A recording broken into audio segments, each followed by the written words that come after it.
HRN listeners.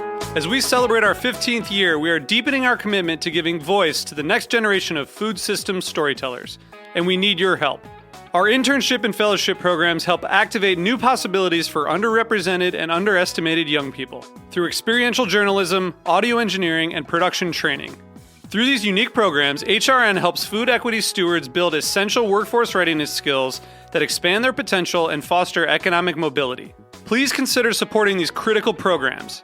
And with a minimum donation, you can be entered to win a dinner for two at an amazing restaurant in one of 8 cities and tickets to a concert at a great venue in one of those cities.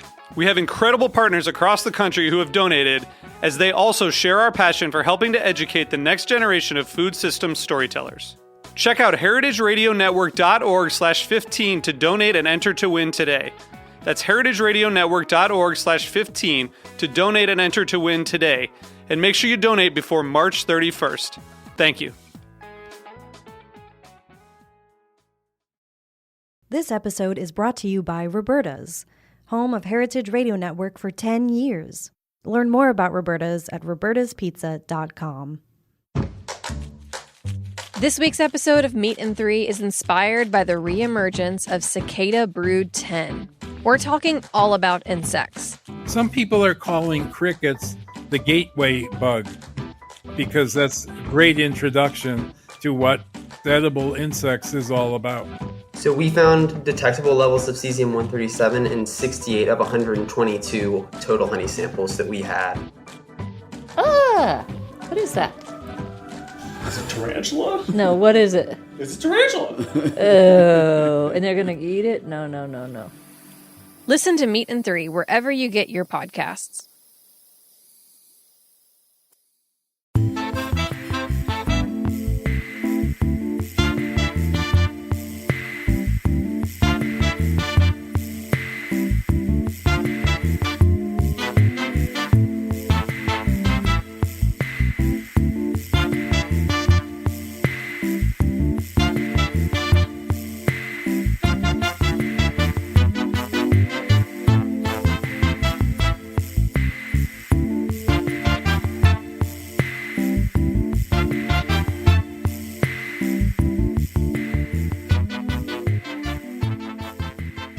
Welcome to the Grape Nation, your weekly wine journey. Our guest is Sara Perez. We'll talk to Sara about Priorat, Mas Martinet, and more. We'll taste some of Sara's wines for our weekly wine sip. I'm your host, Sam Ben-Ruby. Stay with us for the Grape Nation on the Heritage Radio Network. We bring wine to the people. You can't talk about wines from the Priorat region of Spain without recognizing the impact the Perez family has made in the last 4 decades. Sara Perez is the winemaker and owner, along with her family, of Mas Martinet, one of the 5 founding wineries in the Priorat. Sara farms organically, is a magician with the Garnacha and Carignan grape, and produces some of the most sought-after and interesting wines in the world.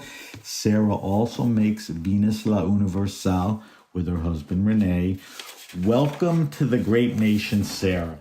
Hello. And thank you. June is Women in Wine Month on the Grape Nation.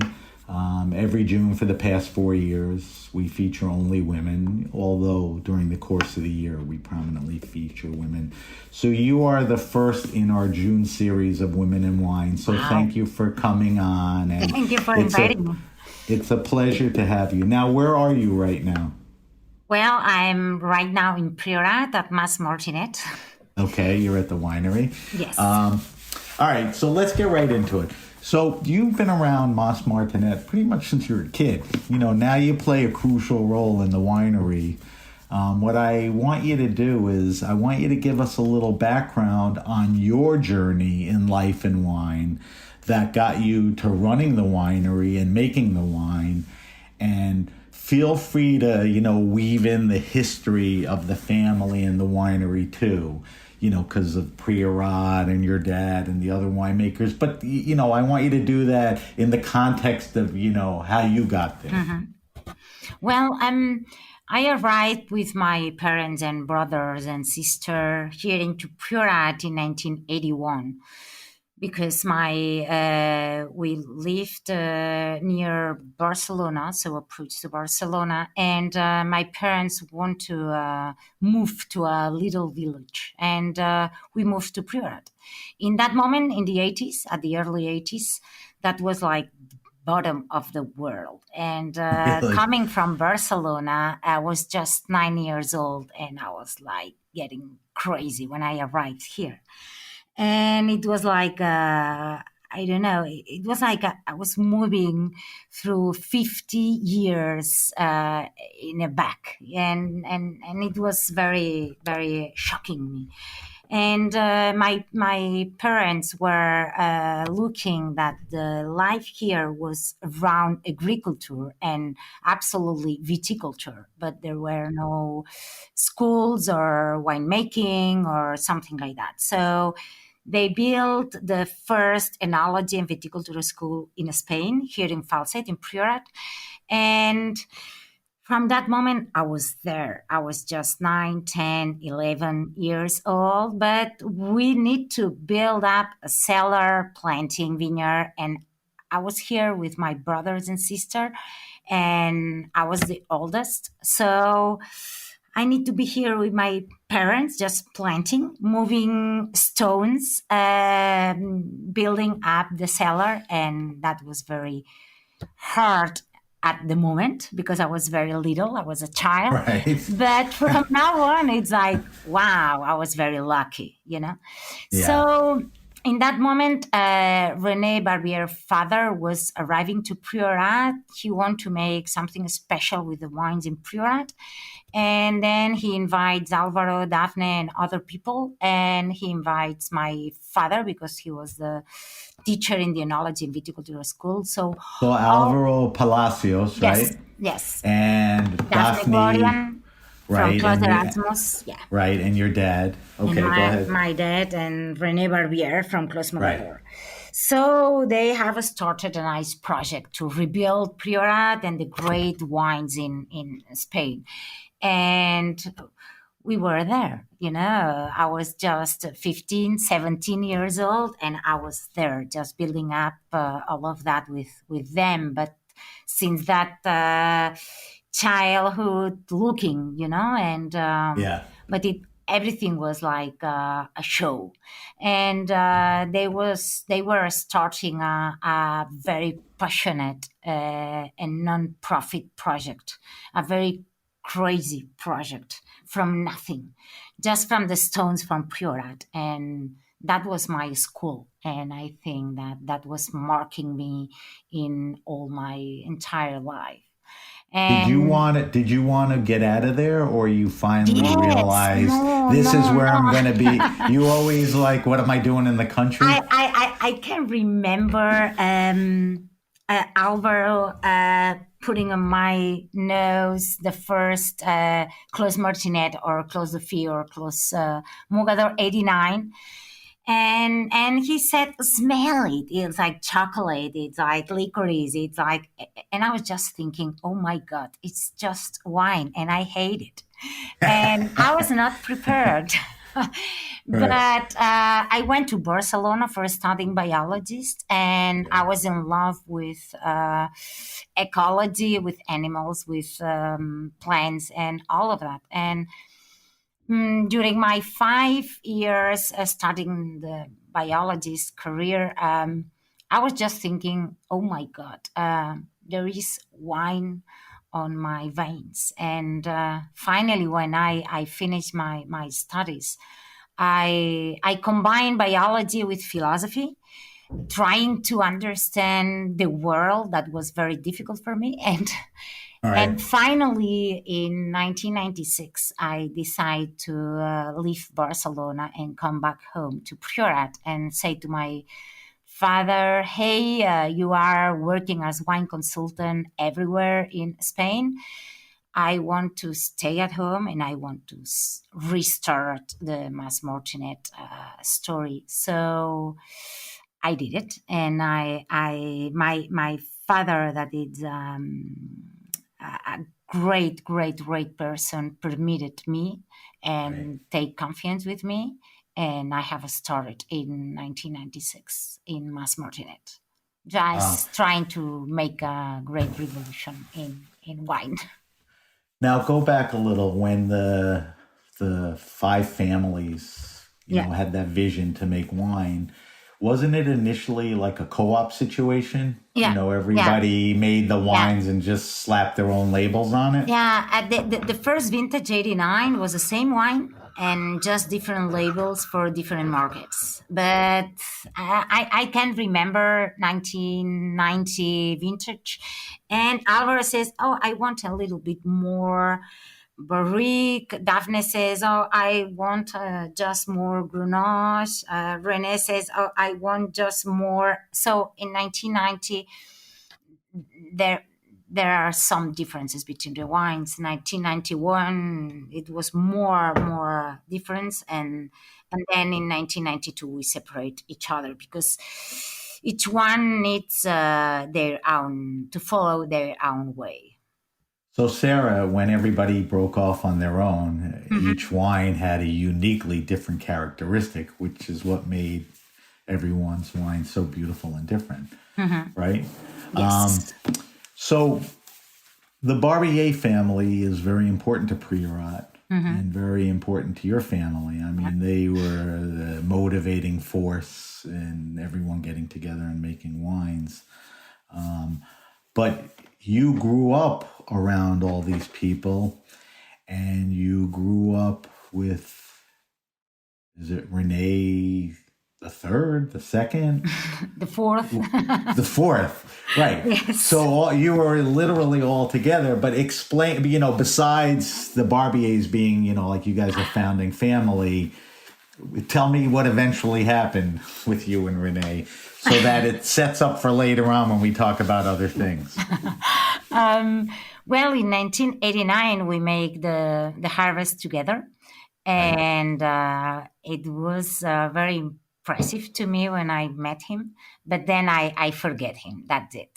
Okay. But in 1998, so almost 10 years after, we went to California to discover some wineries, and we went with some viticultors here in Priorat.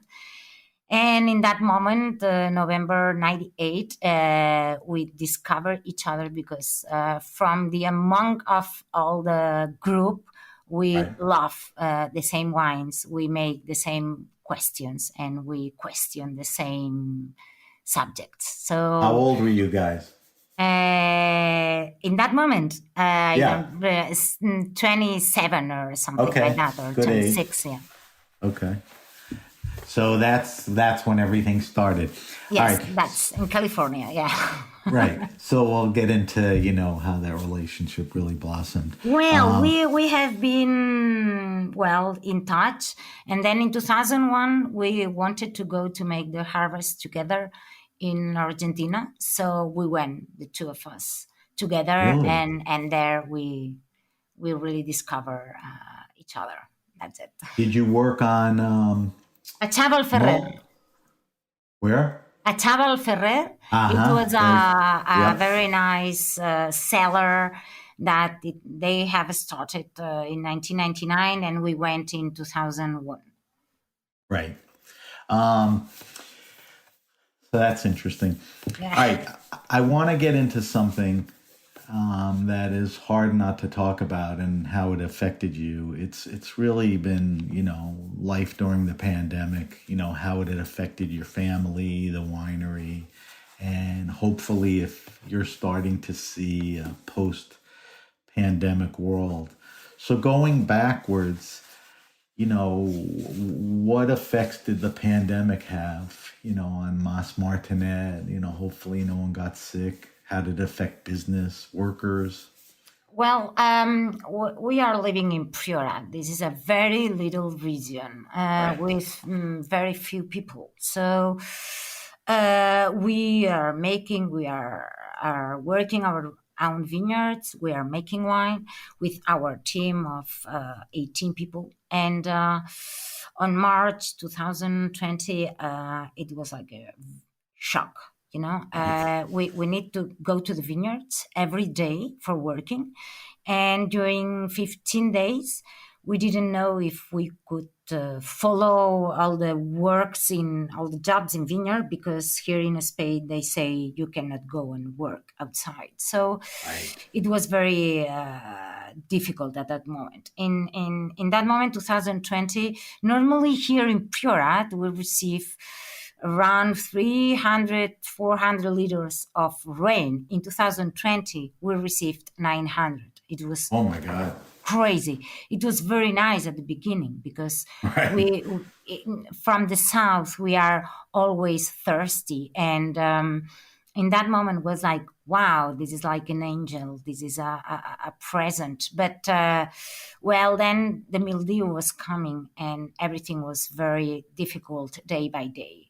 And we have been losing our crop day by day. So we had two real problems. The first, the economic, because we couldn't sell the wine. Right. And second, the crop. We lose 86% of our yield.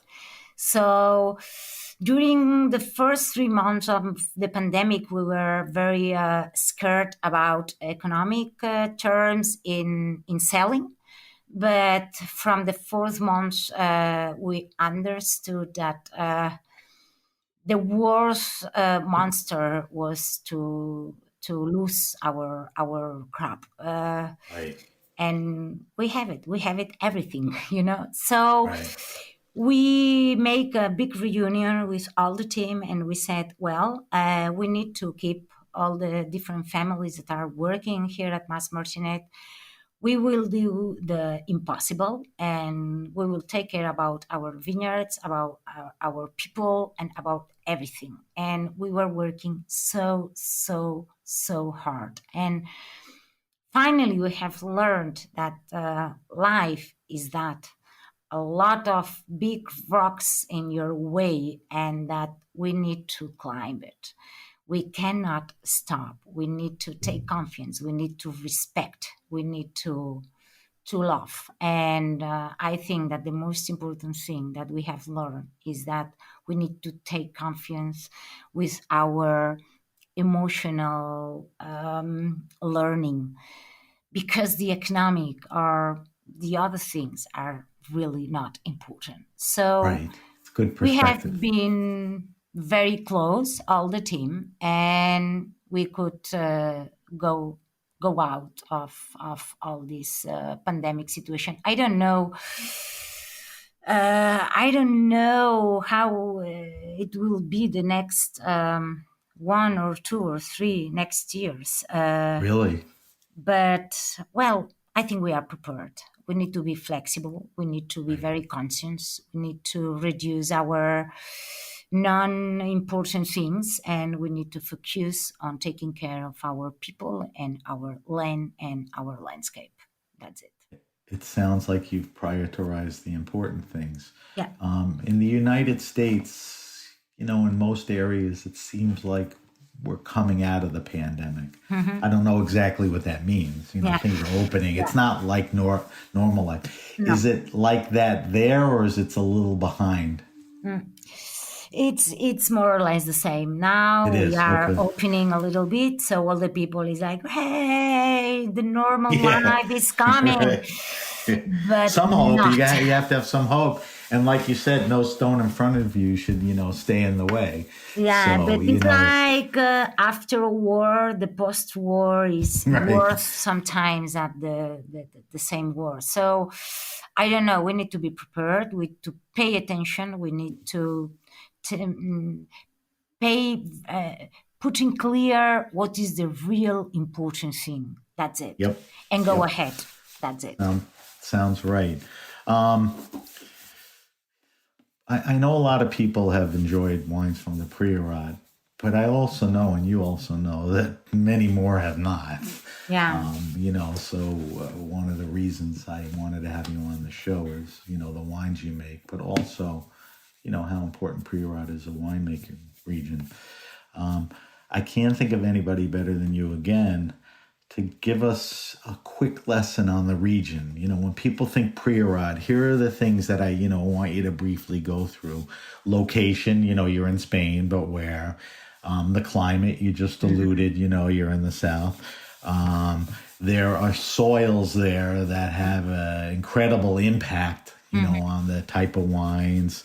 And there's predominant grape varieties. Now, we'll get into those grapes more when we talk specifically about your wines, but the region is known, for certain grapes. So, quickly take me through all of that if you can. Well, we are located 1 hour and a half south from Barcelona, so we are very close to Barcelona. Right. We are very close, 20 minutes to the sea, but we cannot see it because we are located in a not mountain area, because we have no mountains. We have little hills, but a lot of them. We have no plain areas. We have a very short perspective, because always you have a little hill in front of your eyes. And our little landscape, plagued from little hills, it's with a very stony soil called licorella. It's a slate. And our orography is very tragic because everything is steep slopes always. So the slate is dark gray and dark orange because of the oxidation of the iron, and it's very mineral.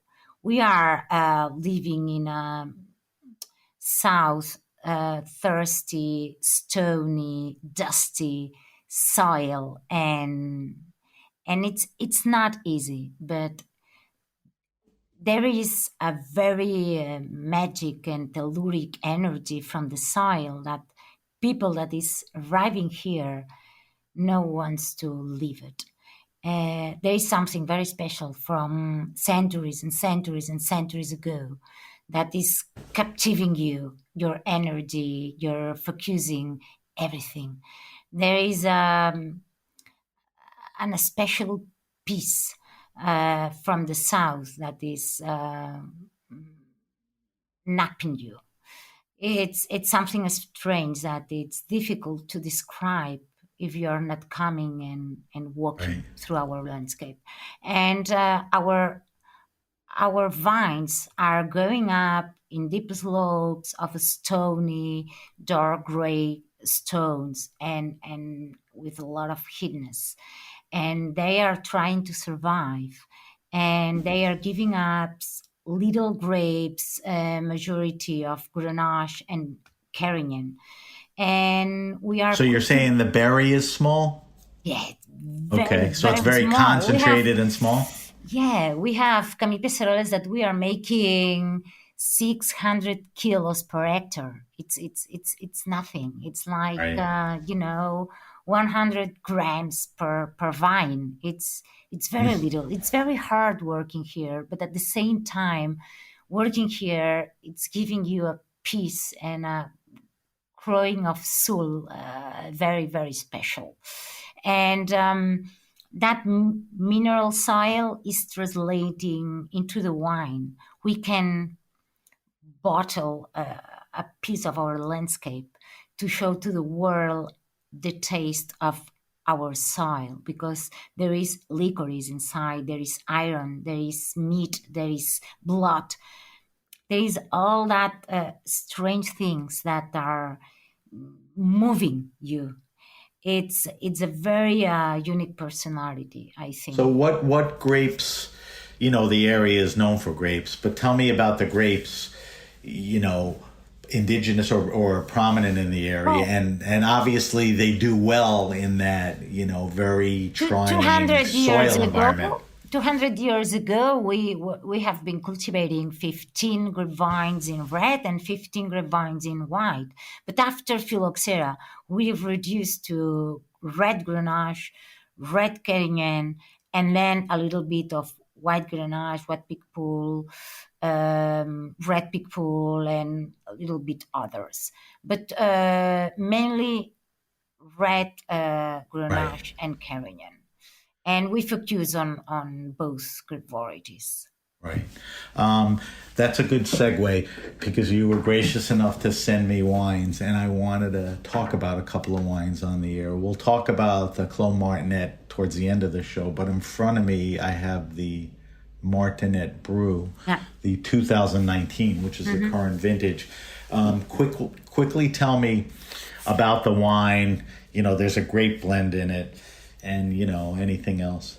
Well, for me, when I have started in Mas Martinet, I took the roots from my parents, and they have started Mas Martinet with all the group with an idea that was make a red wine revolution in Priorat, and they want to keep the red Grenache. They don't want it the Carignan, and they wanted to plant Syrah and Cabernet and Merlot for to make beauty wines here in Priorat, because they were tasting the wines from the cooperative with Carignan and a little bit Grenache, and the wines were very rustic. So they changed during the 80s a lot the grape map of Priorat. And when by adding in those grapes, by adding in Syrah and Cab Sauv, yes, right? Yeah. So was there any influence like from Tuscany, where Sangiovese was predominant, and then with the Super Tuscans, they planted Merlot and... They were looking to France always, so they took the Syrah and the Merlot and the Cabernet. But it's the same that in Tuscany was happening. So at the same time, more or less. So it was something more mundial, that was a little revolution in different areas, and Priorat was not outside from that, But as I took as a second generation, I need to be connected with the generation of my grandparents or my grandparents, not directly because they were not coming from here, but the generation of them. So I need to recuperate the old Carignan, and I need to recuperate the old Grenache and some white grapevines, trying to explain all the history of Priorat. And I make 3 different wines, like an homage to the people before me that was arriving Priorat before me. So for me, Martinet Brew and Clos Martinet is my homage to my parents, and both of them are made with the 5 grapevines, Grenache, Carignan, Syrah, Merlot, and Cabernet, that the generation of my parents, they decide to plant. So is Martinet Brew, I don't want to be wrong in saying this, but in a way, is it like a baby Clos Martinet? At the beginning was thinking in that way. When I took the reeds of Mas Martinet, I decided that Clos Martinet is one vineyard and Martinet Brew is another different one vineyard. So, but at the beginning was like the second wine, because my parents and Alvaro and all of them had that borderless idea about the first and the second wine, But our generation took another way of looking the land. And for me, it was one vineyard is one wine. So I decided that Clos Martinet was one vineyard, the vineyard of our cellar, and another vineyard that we had, it was direct for Martinet Brew that was younger. And for me was that. So let me ask you this. You talk about, you started making the wine, innovations and all that.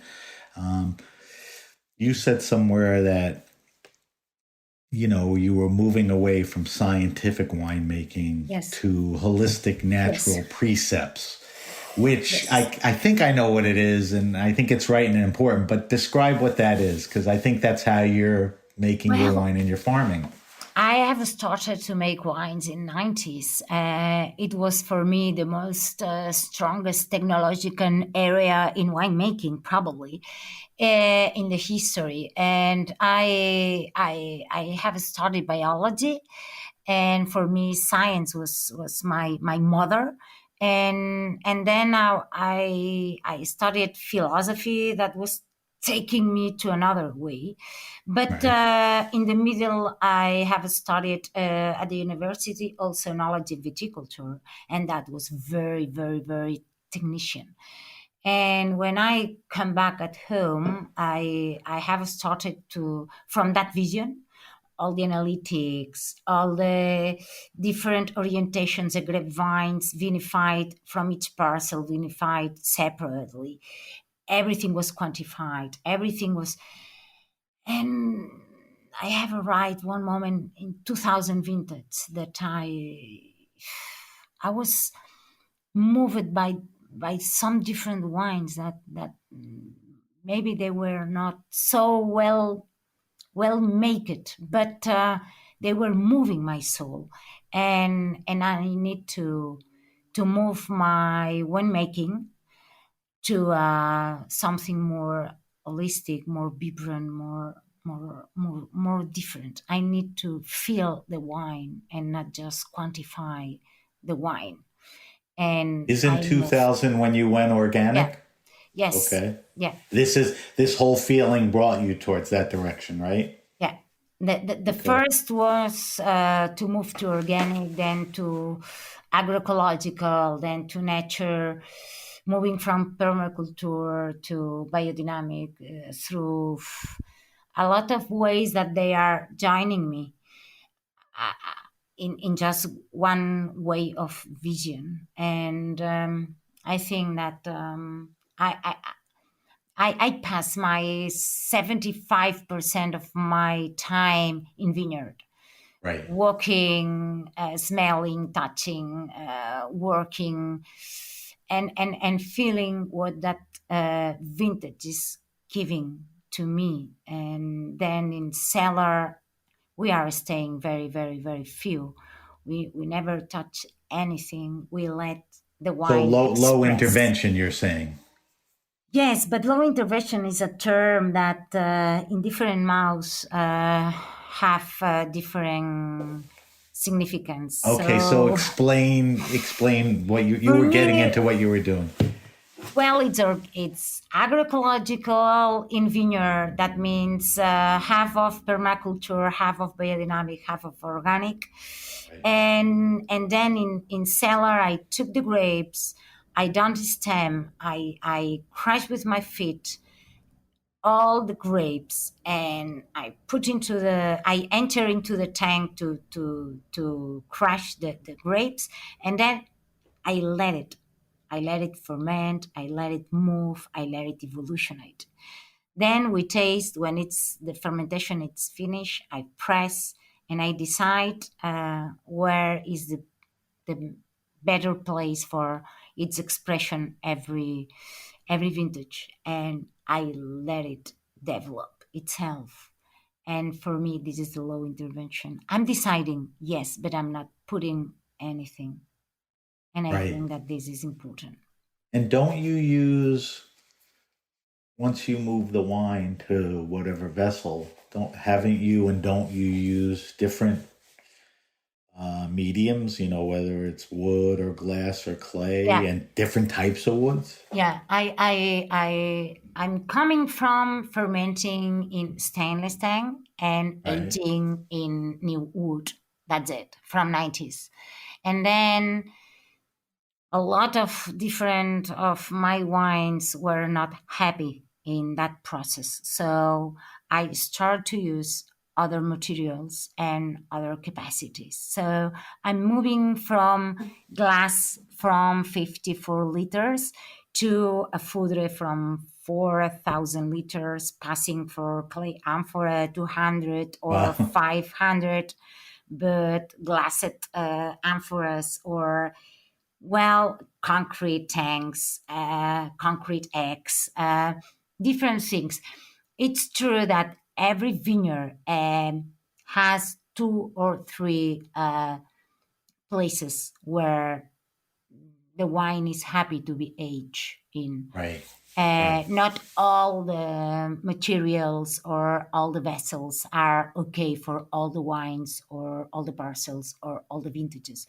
And the majority of the times, I don't use just one vessel during all the aging, because the wine is not happy always. So I'm Right. tasting Right. really when the wine is happy, is giving you something about happiness. The wine is expressing, is yeah, it's alive, right? yeah, it's Yeah. that. And Yeah. sometimes when you are tasting, you say, wow, this is not so happy, so we need to move. And we move it. If it needs more oxygen, more opening, or more close, or more, I don't know, tiny, or more. So we are deciding every time where we put the wine. But it's the wine who is Right. marking us where to go. It dictates, right. Quick question. The other winemaking families in the Priorat, is everyone pretty much moving to organics or biodynamics, and their cellar practices are similar, or it varies? Barbier? Everybody, Or the other, everybody. Yes, in the yeah, whether last it's Erasmus, Mogador. I mean, is everyone respecting? a lot of yes, a lot of people in Priorat in the last 10 years is moving to organic, and are Okay. moving to organic. And yes, yes, there is a, I think in all the regions there is a like little revolution, little, because I my desire is that it can be bigger, but Right, it's okay. Something is right, moving, and that's nice, and that's right. nice. Sarah, we have to take a quick break. We're talking to Sara Perez. Sara Perez is Mas Martinet in the Priorat region. When we come back, we're going to talk about her wines, a project with her husband, and a few other things. You're listening to The Grape Nation on the Heritage Radio Network. This episode is brought to you by Roberta's, home of Heritage Radio Network for 10 years. Roberta's was founded in Bushwick in 2008 and has become one of the most iconic restaurants in the country. HRN made its home inside of Roberta's in 2009, and together they have become part of the DIY fabric of the neighborhood. Roberta's, the pizza restaurant, is open for lunch and dinner 7 days a week and serves much more than just the famous wood-fired pizzas. Their team dreams up new salads, pastas, and sandwiches on the regular. Roberta's Tiki Bar is alive and well in the back garden, serving up frozen drinks in the summer and hot toddies in the winter. Stop by the bakery and takeout spot next door for fresh breads, sticky buns, and pizzas to go. And of course, there's the 2 Michelin-starred Blanca tucked away in the garden for truly daring diners. But Roberta's also extends beyond Bushwick, with multiple locations in New York City and now in Los Angeles. You can also find their frozen pies in grocery stores around the country. The spirit of Roberta's, like Heritage Radio Network, is everywhere. Here's to many more years of pizza-powered radio.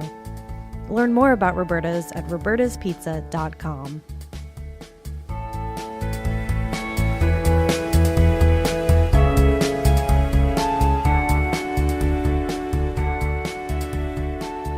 Okay, we're back. We're back with my guest, Sara Perez from Mas Martinet. Sara, let's talk about your wines a little. We talked a little about Claus Martinet and Martinet Brew, 5 great varieties. It's an homage to your parents and all of that. You mentioned Garnacha and you mentioned Carignan. These involve your other wines. So there's Wakami Pesarol, Els Escurcons. Let's, talk to me about the wines. Well, in 1995, I went up to the mountain because I wanted to discover the nest of an eagle that every year was coming to my home on March and was leaving on October. And we discovered at 600 meters that here is very high in Priorat, very special soil from 400 millions above, and it was more than amazing. And all people from the town, when I moved the soil for planting, they say, wow, 200 years after, are you replanting in Els Escurçons? So there is a mythic place called Els Escurçons that I wanted absolutely recuperate from after the phylloxera. So I took old vines from Porrera, from Grenache, because in Els Escurçons, people from 200 years ago were planting just Grenache, and I planted red Grenache from Porrera there. And this is Els Escurçons. It's a real, ethereal, but pure red Grenache that is moving my heart like anything in the world. Really? And for me, this is my homage to the people that was planting before the phylloxera, before 18th century. And then we are working a very nice old Carignan, planted in 1939.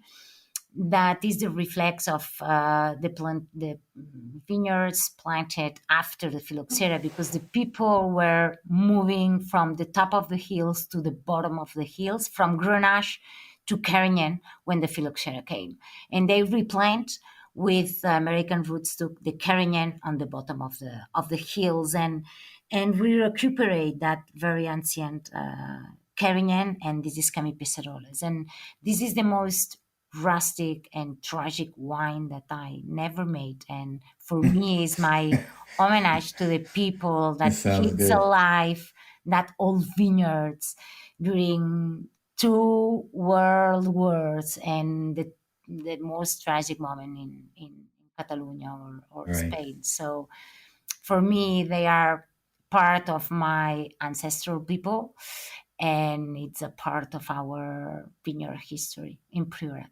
Absolutely. Now, in the Cami, is it Grenache and Carignan? Well, it's very old Carignan with Grenache. There are some times that this 600 kilos from 1 hectare of Carignan.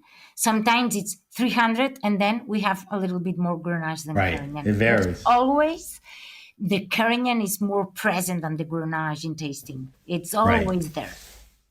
Now, are you starting to make more white, or you're making about the same, or maybe even less? Where are you with your whites? You know, you talked about Pic Paul and the Pedro Jimenez, the Garnacha Blanco. Yeah, I have started planting in 2002 the white grapevines, because our region was very famous for distillate and sweet wines. But when our parents came, they make the red wine revolution. But we are in the South, so our trying to make few bottles of white wines was like, wow, we are into the South. We can do great white wines. So I think that since 2000, we have started a silent white wine revolution that now is impressionant. I have planted in 2002, trying to recuperate white Picpoul, then the white Grenache that we had, and Pedro Ximenez, three of our traditional white grapevines. And I'm absolutely in love with them. Here, traditionally, we make the fermentation with the skin, like an orange. We call it brisat. Like an orange wine, right? Yeah. We call brisat, is our traditional way of working the white wine. And I did that since 2008. But it's curious, I love the brisat wines, the orange wines. So I made the orange wine from Camipeceroles that I call Peceroles Brisat. And I made it since 2008. But I put my first vintage on the market last year with 2016. That's the first, wow. I have 8 vintages in my cellar. Let's go. Come on. Come on. I was scared about the world, saying, oh my God, people will say that I'm crazy. So I kept 8 vintages. They can say in my that cellar. anyway, but screw them. You're not crazy. Well, that's exciting. So, when you think of Mas Martinet, think of, white wines in the future too. Before I want to do the wine list with you, and I want to sip a little of the Close Martinet with you. I wanted to ask you, as tireless as you seem, it seems like you find time to even do other things. You have your own project called beyond Mas Martinet called Venus La Universal. Yes. I think what's nice about it is it's with your husband Rene Barbier.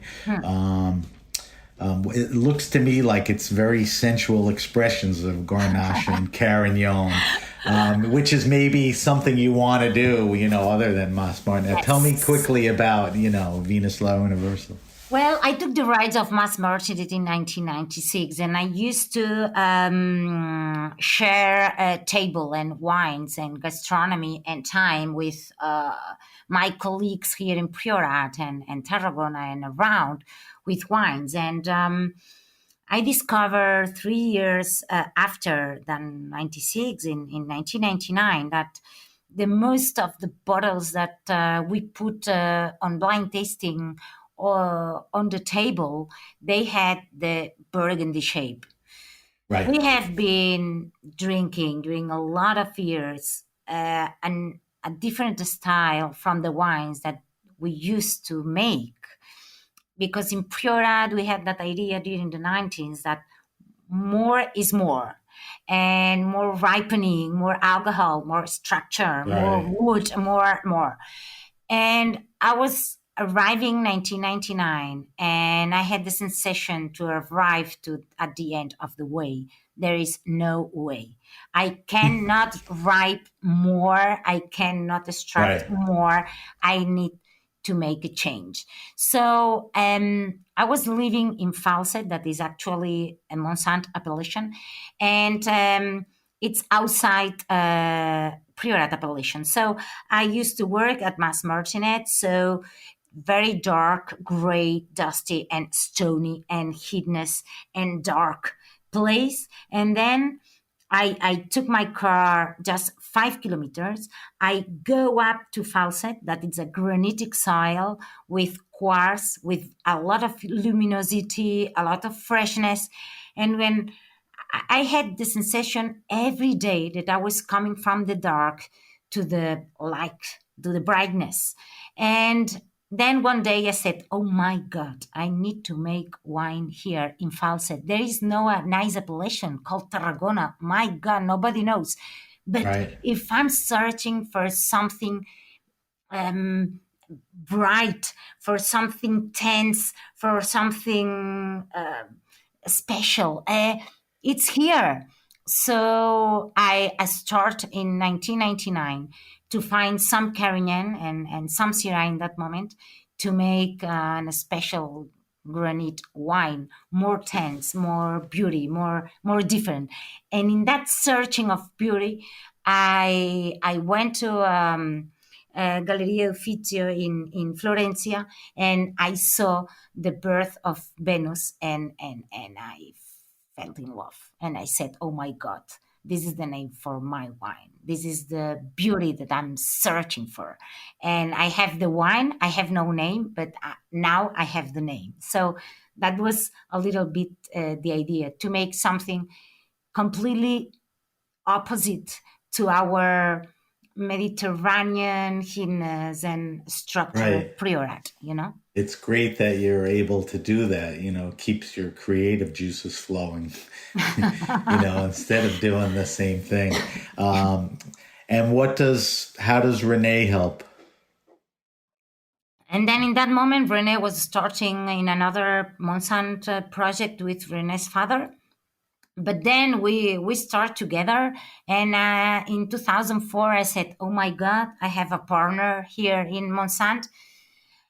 Maybe you must be my partner. So, Perfect. Well, we make a change. I said to my partner, oh my God, you are my friend, but I need to put Rune here, so get out of here. And now we are living in Venus, and it's both of us.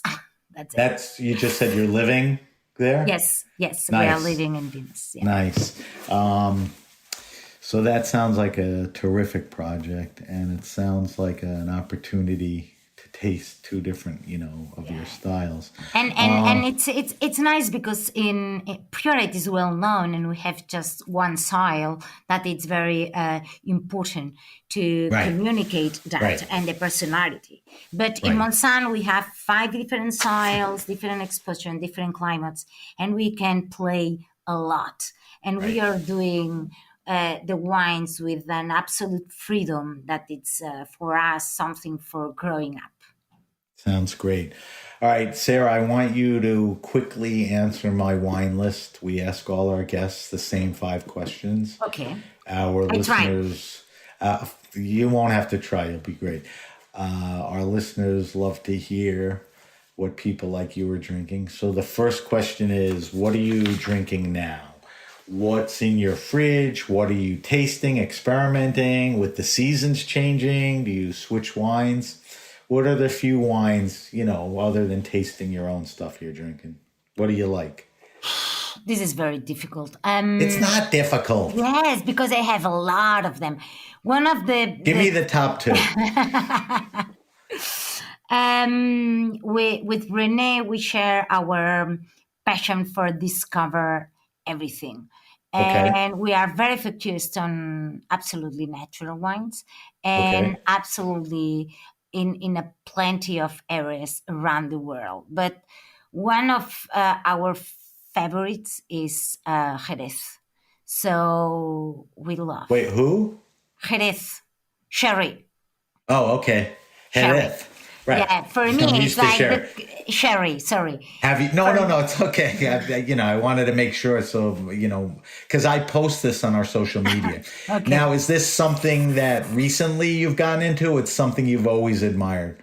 Well, I have been before, but through the orange wine that I make, I love also the Velo Flor, the yeast on the top. Yes. From sherry. And Sure. we are working on that way from 2 of our new wines here in Purate and in Monsanto. You're And taking the lead from them. yeah, That- and that's more than crazy. I think that it's like opening Those are your your mind. innovations. Yeah. And- Go ahead. And I think that it's nice because sometimes we simplify everything and we think about red wine in wood, white wine, direct press and very flower or fruit. Right.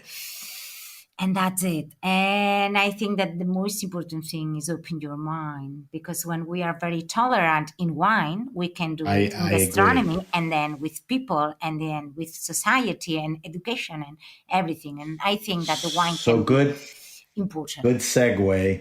Tell me your favorite wine and food pairing.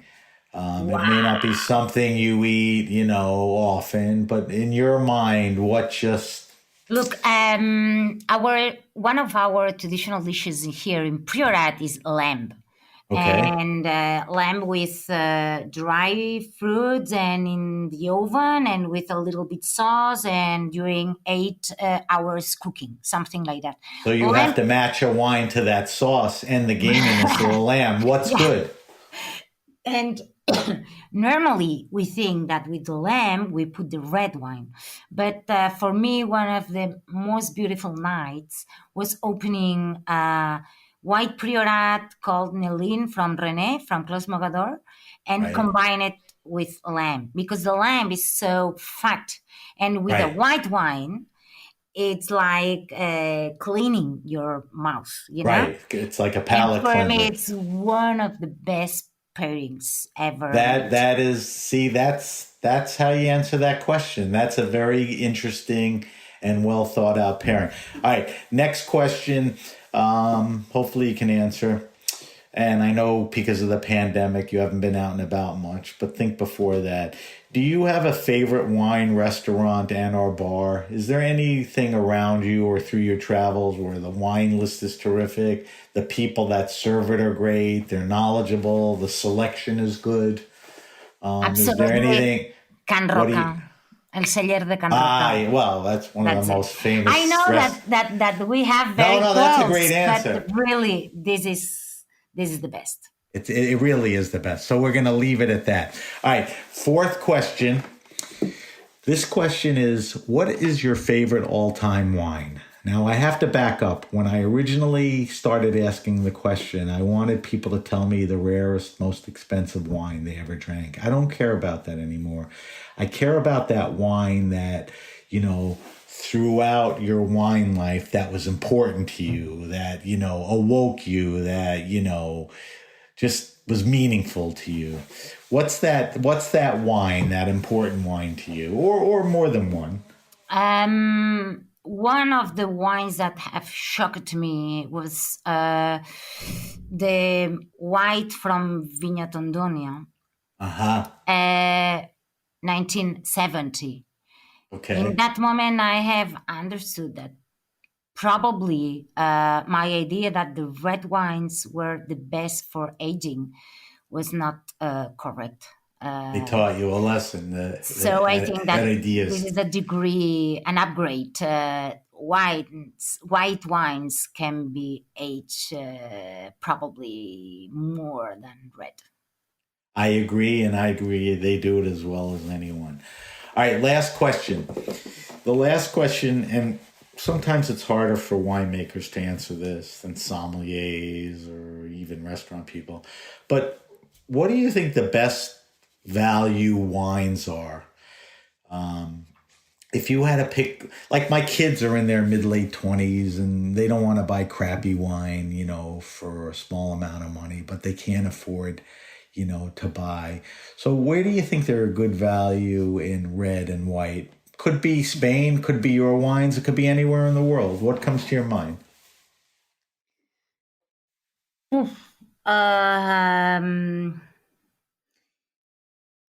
I think that in natural wines, you can have one of the most great values, actually. I agree. And Loire, Petnat. Yeah. And I think that they are probably not the wines that I adore more because I'm searching always for a lot of complexity, but approaching that because I can see my child and my children, the elders are 18 and 17, and they have been winemaking with my parents during 5 years, natural wines, and they adore natural wines. They can pay with their friends our Didos in Monsanto, and then the rest of the natural wines around, or French or Italy, but absolutely here in Catalonia. And for me, the great revolution in natural wines is we need more complexity and more and paying more for them.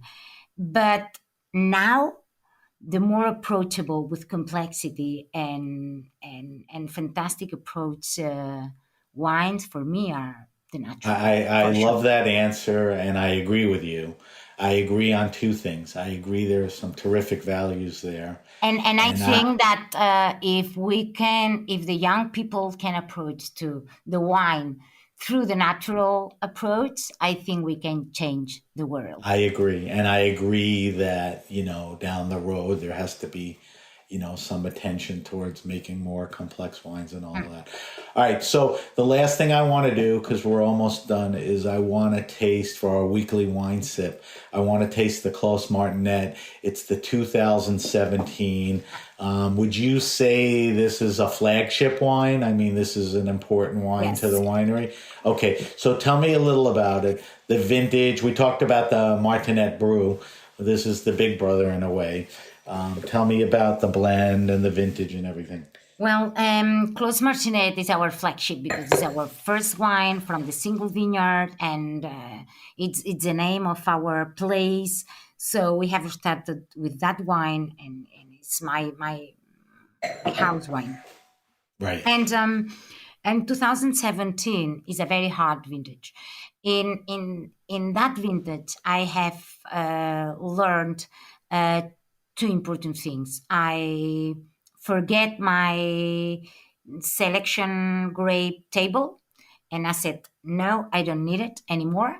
And I used to make pie de Cuba. So I don't use industrial yeasts. I used to go to the vineyard. I took some grapes. I crushed with my feet. I put in a barrel, and I wait for 1 week more or less, fermenting inside, reproducing the yeasts, and then I put in the tank. In 2017, I had no time, so I make spontaneous everything.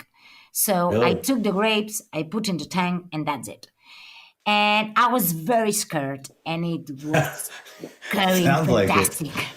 Yeah. So, 2000, I prefer the fresh vintages, like 2018 or 19 or 20, but 17 for me is the last very hot vintage that I managed as I could, and I think that just doing a spontaneous saved me. So I was very scared, but 2017 showed me that everything is possible.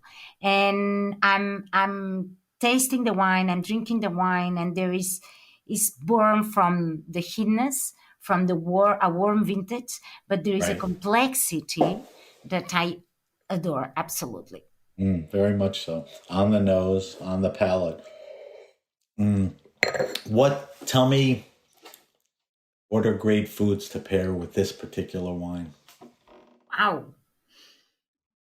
I don't know. Well, I don't know. It'd go when I damn well with a open, hamburger. well, why not? That pizza, which is not, I think that it Spanish. Well, I steak. think and everything. I think that when you have a very nice bottle of wine that is taking your attention, you don't put a lot of attention to the what you are eating. For me, pairings are Good really difficult.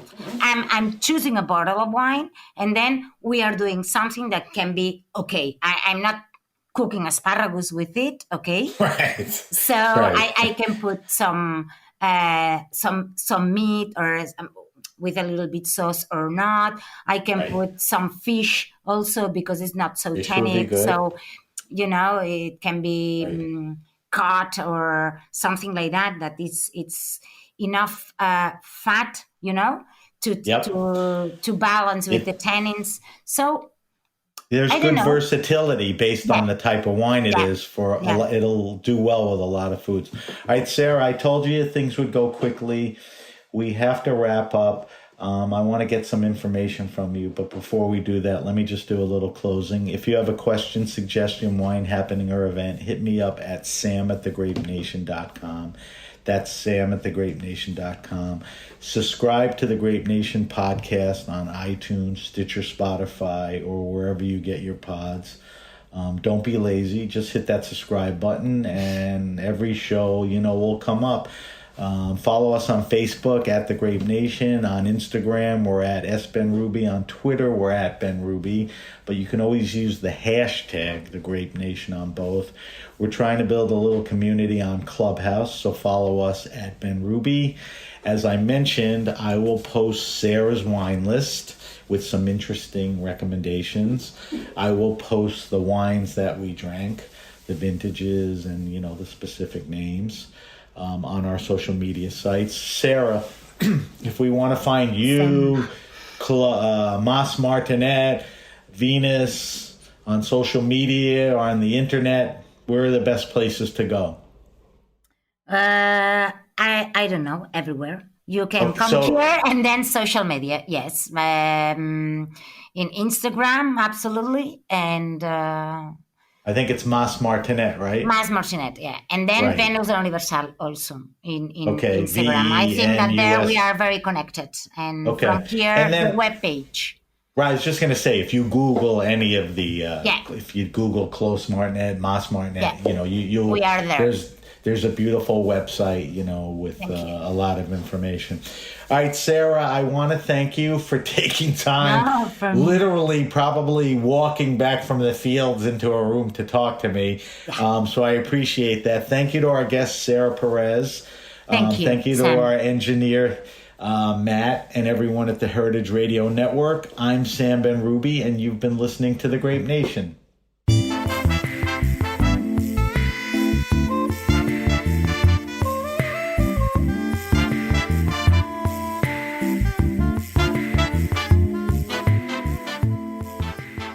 The Grape Nation is powered by Simplecast. Thanks for listening to Heritage Radio Network, food radio supported by you. For our freshest content, subscribe to our newsletter. Enter your email at the bottom of our website, heritageradionetwork.org. Connect with us on Instagram and Twitter at heritage_radio. You can also find us at facebook.com/Heritage Radio Network. Heritage Radio Network is a nonprofit organization driving conversations to make the world a better, fairer, more delicious place. And we couldn't do it without support from listeners like you. Want to be part of the food world's most innovative community? Subscribe to the shows you like, tell your friends, and please join the HRN family by becoming a member. Just click on the beating heart at the top right of our homepage. And thanks for listening.